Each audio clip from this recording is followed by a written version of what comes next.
நான் உங்கள் பிரம்ம விஜயன். இப்போ மனிதனாக பிறந்த ஒவ்வொருக்கும் பார்த்தீங்கன்னா நம்ம சொந்தமாக ஒரு வீடு வாங்கணும் அப்படின்னு ஒரு ஆசை இருக்கும். சரியா? அந்த வீடு வாங்குறது எப்போ அவருக்கு நடக்கும், அந்த ஆசை எப்போ நிறைவேறும், அது எல்லாமே ஒரு ஜாதகத்தில் எப்படி நம்ம பார்க்கலாம் அப்படின்றத இந்த வீடியோவில் நம்ம பார்க்க போகிறோம். சரிங்களா? வாங்க இந்த வீடியோக்குள்ள போகலாம். இப்போ ஜாதகத்தில் வீடு அல்லது நிலம் அமையும் யோகம் அப்படின்னு சொல்றோம். முதல்ல யோகத்துக்கு முக்கிய காரணிகள்லாம் என்னன்னு பார்த்தோம்னா, அந்த வீடு வாங்க கட்டுறோம் இல்ல நிலம் வாங்கி வீடு கட்டுறோம் அப்படின்னா அது முக்கிய காரணிகளை பார்த்தோம்னா இந்த 6 காரணிகளை முக்கியமா நம்ம பார்க்கணும். அது என்னென்ன அப்படின்னு பார்த்தோம்னா, 4ஆம் வீடு, அது சுகஸ்தானம் சொல்லக்கூடிய 4ஆம் வீடு, 4ஆம் அதிபதி, ஓகேங்களா, அந்த வீட்டோட அதிபதி. அப்புறம் செவ்வாய், அவர் தான் நிலத்துக்கு உண்டான காரகர், அப்போ செவ்வாய். சனி பகவான், கட்டுமானத்துக்கு உண்டான காரகர், வீடு கட்டுறதுக்கு உண்டான காரகர், கட்டுமானம் இல்லையா, அது நடக்கிறதுக்கு உண்டான காரகர் யாருன்னு பார்த்தீங்கன்னா சனி பகவான். அப்புறம் குரு, ஒரு அழகான வீடு இருக்கணும் அப்படின்னா அது வந்து குருவோட சேர்க்கையோ பார்வையோ இருக்கணும். அதே மாதிரி சுக்கிரன் பார்த்தீங்கன்னா ஆடம்பரமான வீடு. சரிங்களா? இந்த 6 ஃபேக்டர்ஸ், இந்த 6 காரணிகள் இருந்தால்தான் ஒரு ஜாதகத்துல அவருக்கு வந்து அந்த வீடு வாங்குவதற்கு உண்டான யோகம் அமைப்பு இருக்கா அப்படின்னு நம்ம சொல்றோம். சரிங்களா?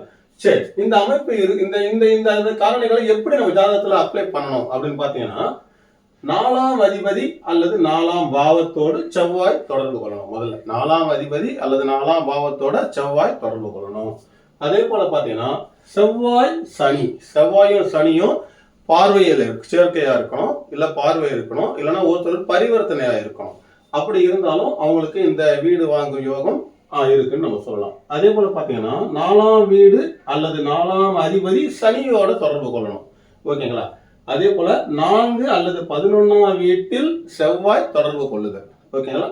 இதெல்லாம் வந்து ஒரு வீடு வாங்கி கட்டுவதற்கு உண்டான ஜாதக அமைப்பு. அதே போல பாத்தீங்கன்னா 4ஆம் அதிபதி 1, 4, 9, 10, 11ஆம் பாவங்களுடன் தொடர்பு கொண்டாலும் அந்த ஜாதகர் வீடு வாங்கி அதை நிலம் வாங்கி வீடு கட்டுறதுக்கு உண்டான ஜாதக அமைப்பு இதுல இருக்கு. சரிங்களா? இப்போ வந்து முதல்ல என்ன சொன்னோம், வீடு யோகம் எப்படி இருக்குன்னு பார்த்தோம் இல்லையா, வீடு கட்ட யோகம் எப்படி இருக்கு, அது எப்போ நம்ம கட்டுவோம் இல்லை எப்போ நம்ம அந்த நிலம் வாங்கி வீடு கட்டுவன வேலையை ஆரம்பிப்போம் அப்படின்னு பார்த்தீங்கன்னா தசாபுத்தி முதல்ல பார்க்கணும். தசாபுத்தி எப்படி இருக்கும்னு கேட்டீங்கன்னா 4 அல்லது 11ஆம் வீட்டு அதிபதிகளின் தசாபுத்தி காலங்கள்.